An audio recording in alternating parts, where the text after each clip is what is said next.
Informasi lain, Kepala Staf TNI Angkatan Darat Jenderal Maruli Simanjuntak menyerahkan bantuan uang tunai kepada keluarga prajurit yang menjadi korban longsor di Cisarua, Bandung Barat, Jawa Barat. Bantuan diserahkan di Markas Korps Marinir, Jakarta Pusat. Kasat menyebut bantuan diberikan sebagai bentuk bela sungkawa dan kepedulian TNI Angkatan Darat kepada keluarga prajurit. TNI Angkatan Darat memberikan uang tunai kepada 11 ahli waris prajurit yang belum berkeluarga, serta 12 unit rumah bagi prajurit yang sudah berkeluarga. Uang tunai juga diberikan kepada 23 keluarga prajurit korban bencana.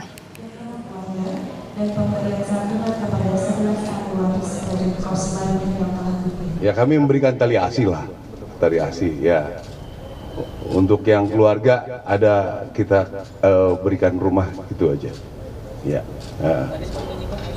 ya mereka sebagai keluarga besar juga mungkin akan mendapatkan prioritas kalau masuk menjadi tentara. Jadi juga ada beberapa yang menyampaikan, juga ada yang berkeinginan mungkin putra-putranya untuk jadi angkatan darat maupun angkatan udara.